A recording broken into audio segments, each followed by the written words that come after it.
بسم اللہ الرحمن الرحیم، شروع اللہ کے نام سے جو بڑا ہی مہربان نہایت رحم کرنے والا ہے۔ جن کے والدین فوت ہو چکے ہیں وہ نماز فجر کے بعد بس یہ ایک سورت پڑھیں، والدین کی مغفرت ہو جائے گی، جنت میں اعلیٰ مقام ملے گا انشاءاللہ تعالی۔ کیا تم اپنے ماں باپ کے لیے اتنا بھی نہیں کر سکتے؟ محترم ناظرین، کسی بھی انسان کے لیے دنیا میں سب سے زیادہ پاکیزہ اور محبت والا رشتہ اس کے ماں باپ کا ہوتا ہے۔ اس کے بعد انسان کے سگے بہن بھائی اور دوسرے رشتہ دار آتے ہیں۔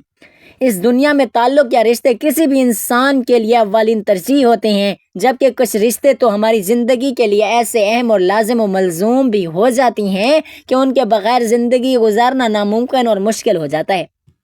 جو ماں باپ اپنی زندگی میں حیات ہوتے ہوئے اپنی اولاد کے لیے ہر طرح کی تگ و دو اور ہر ممکن کوشش کرتے ہیں کہ ان کی اولاد کامیاب ہو جائے، ان کے لیے یہ بات قابل فخر ہوتی ہے، اور ہر ماں باپ کی یہی خواہش ہوتی ہے کہ اس کی اولاد نیک اور فرما بردار ہو، اپنے ماں باپ کا کہنا مانے اور ان کے لیے آسانیاں پیدا کریں۔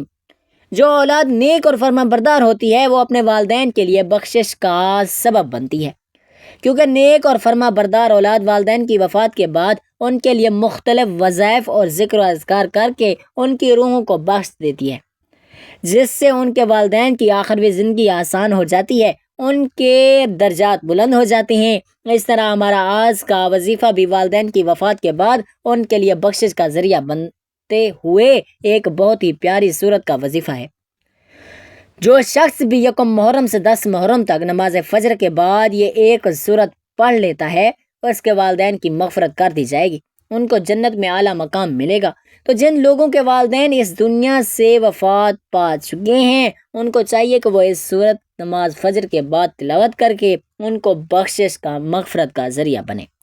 جو ماں باپ اپنی اولاد کے لیے ہر طرح کے فرائض و حقوق کو انجام دیتے ہیں، کیا اس اولاد پر ماں باپ کا اتنا بھی حق نہیں؟ اور کیا وہ لوگ اپنے ماں باپ کے لیے اتنا بھی نہیں کر سکتے؟ اگر آج وہ اپنے والدین کے لیے اس طرح کے ذکر و اذکار اور تلاوت قرآن کر کے ان کی ارواح کو نہیں بخشوا سکتے تو کل ان کی اولاد بھی ایسے لوگوں کے لیے کوئی ذکر و اذکار اور وظائف نہ کرتے ہوئے ان کو نہ بخشوائے گی۔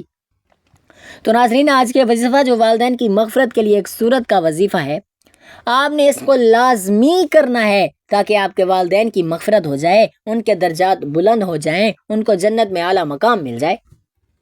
اس صورت کی تلاوت کرنے والے کے نہ صرف والدین کی مغفرت ہوگی بلکہ اس کو بھی دنیا کی ہر قیمتی چیز ملے گی۔ حضرت علی رضی اللہ تعالیٰ عنہ سے روایت ہے کہ نبی کریم صلی اللہ علیہ وآلہ وسلم نے فرمایا، جو شخص اپنے والدین کے لیے دعا کرتا ہے اس کی زندگی میں اس کو اجر و ثواب ملتا ہے، اس کے والدین کے درجات بلند ہو جاتے ہیں۔ والدین کی مغفرت کے لیے دعا کرنا اپنے درجات کی بلندی کا وعدہ بھی ہے۔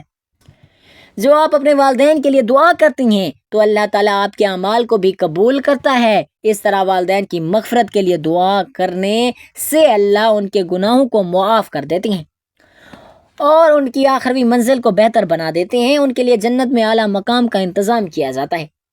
ناظرین، جنت ایک ایسی شاندار اور بے مثال جگہ ہے جو اللہ عز و جل نے ایمان والوں کے لیے بنائی ہے۔ اس میں ایسی نعمت رکھی ہے جو نہ کسی آنکھ نے دیکھی ہے، نہ کسی کان نے سنی ہے، اور نہ ہی کسی دل میں اس کا خیال آیا۔ جنت کے بارے میں جو کچھ بیان کیا جاتا ہے وہ صرف سمجھانے کے لیے ہوتا ہے۔ دنیا کی اعلیٰ ترین چیز کا بھی جنت کی کسی نعمت سے کوئی مقابلہ نہیں۔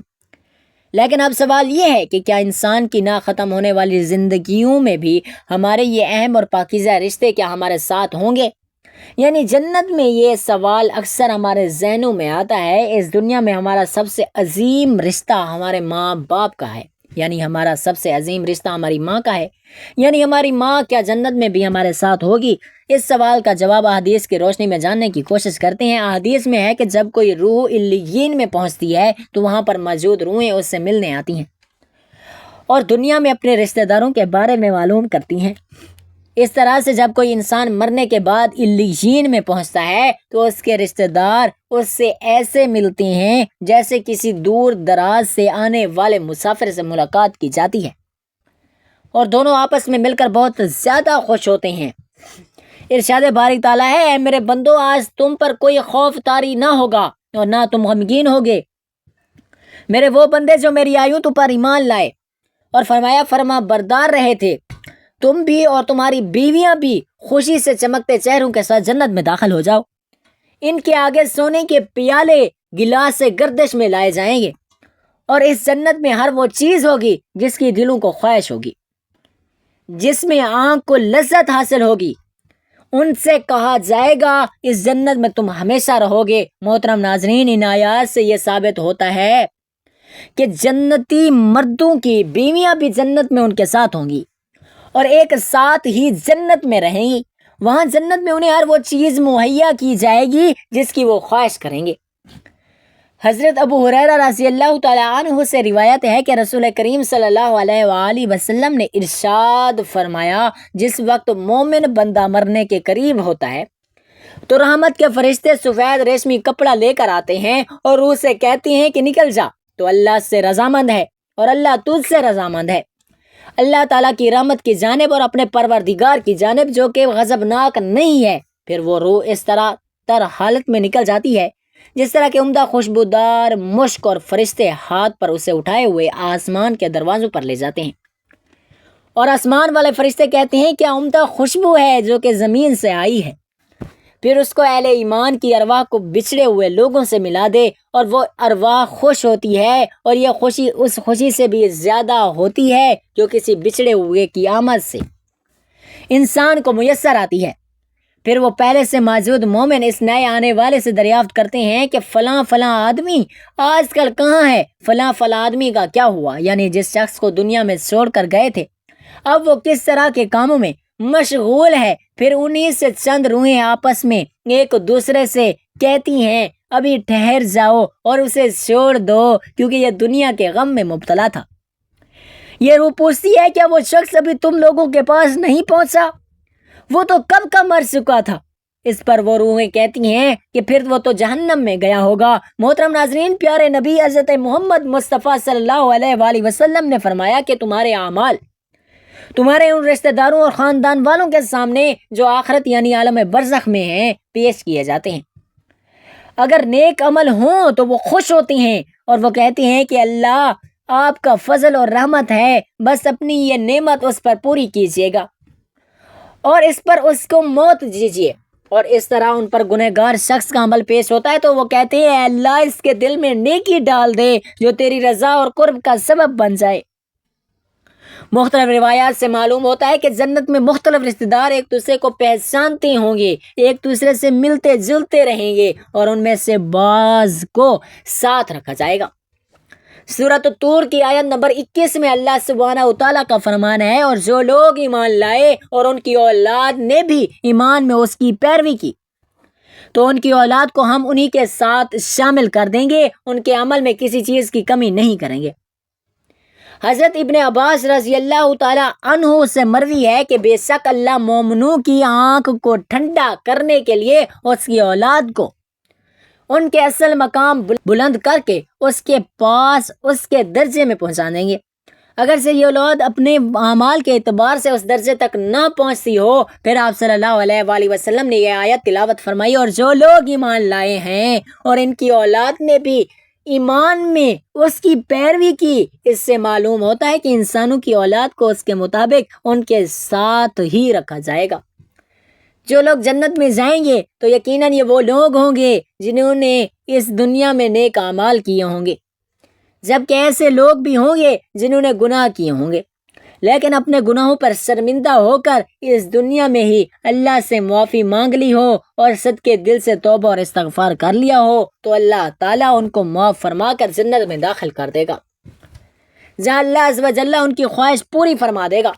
اور یقیناً ان کی خواہش میں سے ایک خواہش یہ بھی ہوگی کہ دنیا میں سے جو بھی گناہ سرزد ہو چکے ہیں یا کوئی گناہ کیے ہوں تو اس سے وہ تمام اعمال بھلا دیے جائیں گے، کیونکہ جنت امن اور سکون کی جگہ ہوگی جہاں منفی خیالات اور غم و غصہ کی کوئی گنجائش نہ ہوگی، اور ایک مومن اور جنتی کے لیے ہر طرف خوشحالی ہی خوشحالی ہوگی، جیسا کہ سورۃ بقرہ کی آیت نمبر 25 میں ارشاد باری تعالیٰ ہے، جو لوگ ایمان لائے اور نیک اعمال کرتے رہے تو ان کو خوشخبری سنا دو کہ ان کے لیے جنت کے باغ ہیں جن کے نیچے نہریں بہہ رہی ہیں، جب ان میں سے کسی قسم کا میوہ کھانے کو دیا جائے گا تو کہیں گے یہ تو وہی ہے، کہ ہم کو پہلے بتایا گیا تھا اور انہیں ایک دوسرے کے لیے ہم شکل بھی دیے جائیں گے، اور وہاں ان کے لیے پاک بیویاں ہوں گی جو جنت میں ہمیشہ رہیں گی۔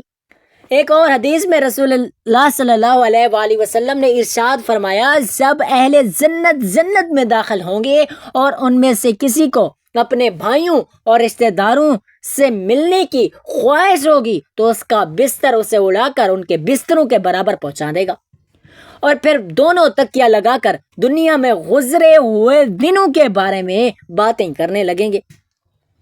ان میں سے ایک ساتھی اپنے ساتھی سے کہے گا، تمہیں یاد ہے کہ اللہ نے فلاں فلاں جگہ پر ہماری مغفرت فرمائی تھی، جس طرح ہم نے اللہ سے دعا کی تھی اور اللہ نے ہمیں مغفرت کا پروانہ عطا کیا تھا۔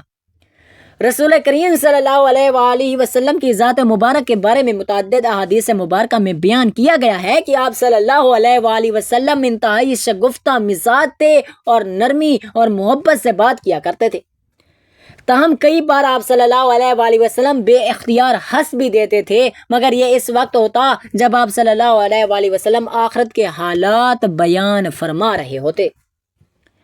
امام عسقلانی رحمۃ اللہ علیہ فرماتے ہیں، یہ کہا گیا کہ آپ صلی اللہ علیہ وآلہ وسلم صرف آخرت کے اموار میں ہنسا کرتے تھے، اگر کوئی معاملہ دنیا سے متعلق ہوتا تو اس پر آپ صلی اللہ علیہ وآلہ وسلم صرف تبسم فرمایا کرتے تھے۔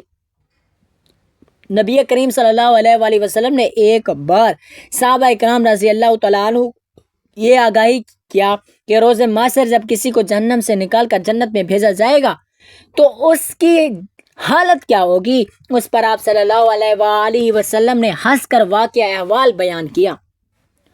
حدیث مبارکہ یوں بیان کی گئی کہ حضرت عبداللہ بن مسعود رضی اللہ تعالیٰ عنہ سے روایت ہے کہ حضور نبی کریم صلی اللہ علیہ وآلہ وسلم نے فرمایا، مجھے اچھی طرح معلوم ہے کہ سب سے آخر میں جہنم سے کون نکالا جائے گا یا سب سے آخر میں کون جنت کے اندر داخل ہوگا۔ یہ آدمی اپنے جسم کو گھسیٹتا ہوا جہنم سے باہر نکلے گا، چنانچہ اللہ تعالیٰ اسے فرمائے گا، جا جنت میں داخل ہو جا۔ وہ جنت میں داخل ہوگا تو اسے گمان گزرے گا کہ شاید یہ بھری ہوئی ہے، چنانچہ وہ واپس لوٹ کر عرض کرے گا، اے رب وہ تو بھری ہوئی ہے۔ بس اللہ تعالیٰ اس سے فرمائیں گے، جا جنت میں چلا جا، لہٰذا وہ جنت میں داخل ہوگا۔ جنت میں جا کر اسے پھر سے گمان ہوگا کہ شاید یہ بھری ہوئی ہے، بس وہ واپس لوٹ کر پھر عرض کرے گا تو اللہ تعالیٰ فرمائے گا، تیرے لیے جنت میں دنیا کے برابر جگہ ہے، بلکہ اس سے 10 گنا زیادہ ہے۔ وہ بندہ عرض کرے گا، اے اللہ کیا مجھ سے مذاق کرتا ہے یا مجھ پر ہنستا ہے، حالانکہ تو حقیقی مالک ہے۔ حضرت عبداللہ بن مسعود رضی اللہ تعالیٰ عنہ بیان کرتے ہیں کہ میں نے دیکھا کہ اس پر حضور نبی کریم صلی اللہ علیہ وآلہ وسلم ہنس پڑے، یہاں تک کہ آپ صلی اللہ علیہ وآلہ وسلم کے دندان مبارک نظر آنے لگے۔ آپ صلی اللہ علیہ وآلہ وسلم فرماتے تھے، یہ اہل جنت کے سب سے کم درجے والا شخص کا حال ہے۔ حضرت ابو سعید خدری رضی اللہ تعالیٰ عنہ سے روایت ہے کہ رسول اللہ صلی اللہ علیہ وآلہ وسلم نے فرمایا، جو آدمی سب سے آخر میں جنت میں داخل ہوگا وہ گرتا گھسیٹتا ہوا دوزخ سے اس حال میں نکلے گا کہ دوزخ آگ سے اسے جلا رہی ہوگی۔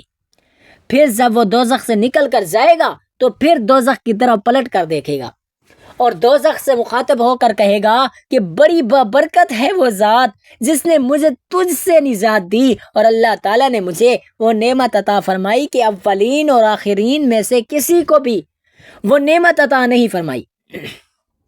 پھر اس کے لیے ایک درخت بلند کیا جائے گا، وہ آدمی کہے گا، اے میرے پروردگار مجھے اس درخت کے قریب کر دیجئے تاکہ میں اس کے سائے کو حاصل کر سکوں اور اس کے پھلوں سے پانی پی سکوں۔ تو اللہ تعالیٰ فرمائیں گے، اے ابن آدم اگر میں تجھے یہ دے دوں تو پھر اس کے علاوہ اور کچھ نہیں مانگے گا۔ وہ کہے گا، نہیں میرے پروردگار۔ اللہ تعالیٰ اس سے اس کے علاوہ نہ مانگنے کا معاہدہ فرمائیں گے۔ اللہ تعالیٰ اس کا عذر قبول فرمائیں گے، کیونکہ وہ جنت کی ایسی ایسی نعمتیں دیکھ چکا ہوگا کہ جس پر اسے صبر نہ ہوگا۔ اللہ تعالیٰ اسے اس درخت کے قریب کر دیں گے، وہ اس کے سائے میں آرام کرے گا اور اس کے پھلوں کے پانی سے پیاس بجھائے گا۔ پھر اس کے لیے ایک اور درخت ظاہر کیا جائے گا جو پہلے درخت سے کہیں زیادہ خوبصورت ہوگا، اور وہ آدمی عرض کرے گا، اے میرے پروردگار مجھے اس درخت کے بھی قریب کر فرما دیجیے۔ تاکہ میں اس کا سایہ حاصل کر سکوں اور اس کا پانی پی سکوں، اس کے بعد میں اور کوئی سوال نہیں کروں گا۔ اللہ تعالیٰ فرمائے گا، اے ابن آدم، کیا تو نے مجھ سے وعدہ نہیں کیا تھا کہ تو مجھ سے اور کوئی سوال نہیں کرے گا؟ اور اب اگر تجھے اس درخت کے قریب پہنچا دیا تو اور کوئی سوال نہیں کرے گا۔ اللہ تعالیٰ پھر اس سے اس بات کا وعدہ لیں گے اور وہ کوئی سوال نہیں کرے گا۔ تاہم اللہ تعالیٰ کے علم میں وہ معذور ہوگا، کیونکہ وہ ایسی نعمتیں دیکھے گا جس پر وہ صبر نہ کر سکے گا۔ پھر اللہ تعالیٰ اس کو درخت کے قریب کر دیں گے اور اس کے سائے میں آرام کرے گا، اس کا پانی پیے گا۔ پھر اسے جنت کے دروازے پر ایک اور درخت دکھایا جائے گا جو پہلے درختوں سے کہیں زیادہ خوبصورت ہوگا۔ وہ آدمی کہے گا، اے میرے رب، مجھے اس درخت کے قریب فرما دیجئے تاکہ میں اس کے سائے میں آرام کروں اور پھر اس کا پانی پیوں اور اس کے علاوہ اور کوئی سوال نہیں کروں گا۔ پھر اللہ تعالیٰ اس آدمی سے فرمائیں گے، اے ابن آدم، کیا تو نے مجھ سے یہ وعدہ نہیں کیا تھا کہ تو اس کے بعد اور کوئی سوال نہیں کرے گا؟ وہ عرض کرے گا، ہاں اے میرے پروردگار، اب میں اس کے بعد اس کے علاوہ اور کوئی سوال نہیں کروں گا۔ اللہ تعالیٰ اسے معذور سمجھیں گے، کیونکہ وہ جنت کی ایسی نعمتیں دیکھے گا جس پر وہ صبر نہیں کر سکے گا۔ پھر اللہ تعالیٰ اسے اس درخت کے قریب کر دیں گے۔ وہ جب اس درخت کے قریب پہنچے گا تو جنت والوں کی آوازیں سنے گا، تو پھر عرض کرے گا، اے میرے رب، مجھے اس میں داخل کر دے۔ تو اللہ پاک فرمائیں گے، اے ابن آدم، تیرے سوال کو کون سی چیز روک سکتی ہے؟ کیا تو اس پر راضی ہے کہ تجھے دنیا اور دنیا کے برابر دے دیا جائے گا؟ وہ کہے گا، اے رب العالمین، تو مجھ سے مذاق کرتا ہے؟ یہ حدیث بیان کر کے حضرت عبداللہ رضی اللہ تعالیٰ عنہ ہنس پڑے اور لوگوں سے فرمایا کہ تم لوگ مجھ سے کیوں نہیں پوچھتے کہ میں کیوں ہنسا؟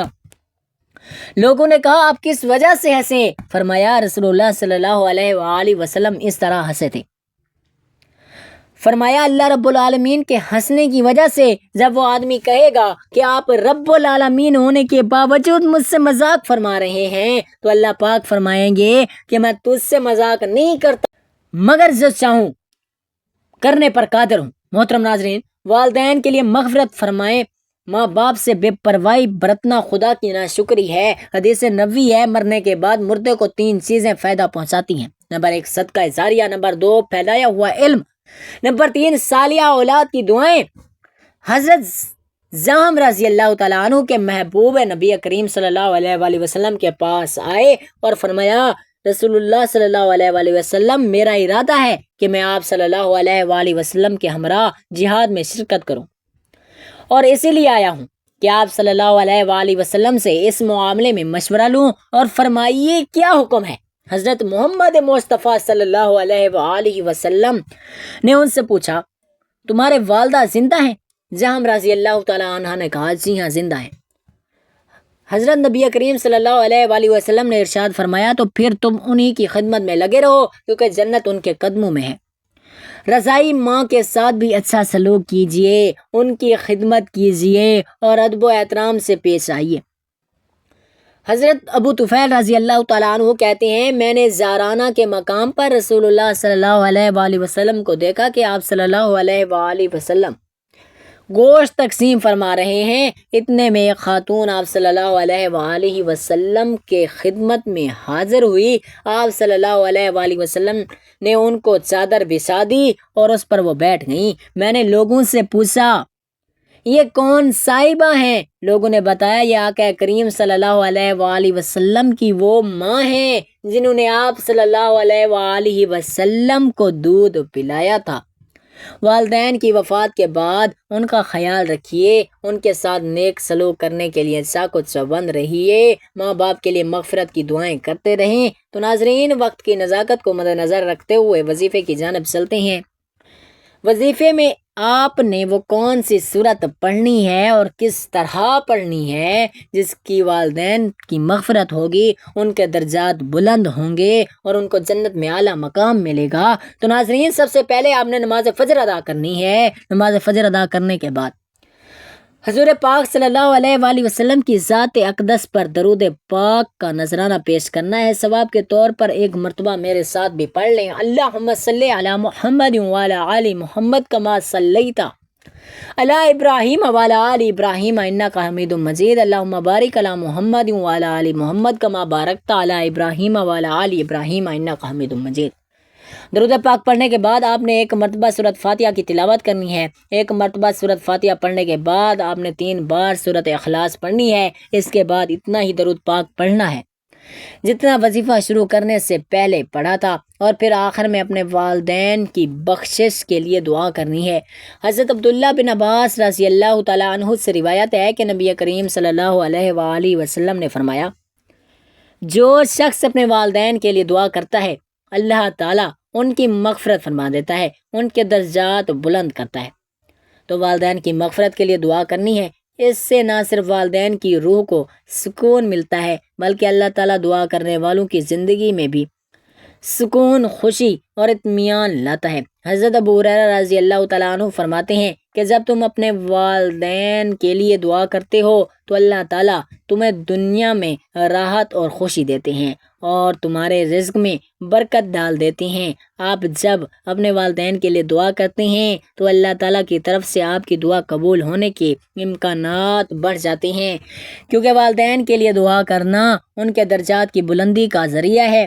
محترم ناظرین، جب والدین فوت ہو جاتے ہیں تب دنیاوی مصروفیات کی وجہ سے انسان وقت گزرنے کے ساتھ ساتھ انہیں بھول جاتے ہیں، لہٰذا یہ مجرب اور بہترین طریقہ اپنائیں۔ خاص طور پر 1 محرم سے 10 محرم تک بہت ہی اثر رکھتا ہے۔ ان موقعوں کو بالکل بھی مس نہ کیجیے گا۔ روزانہ والدین کے حق میں دعا کریں، ان کی حیات میں بھی اور بعد ازاں وفات میں بھی۔ یاد رکھیے کہ دعا ہے کہ اللہ تبارک و تعالیٰ دین کی باتوں کو سننے سمجھنے اس پر عمل کرنے کی توفیق عطا فرمائے۔ میرا سنانا اور آپ کا سننا اپنی پاک بارگاہ رسالت میں قبول و منظور فرمائے۔ آمین ثم آمین یا رب العالمین۔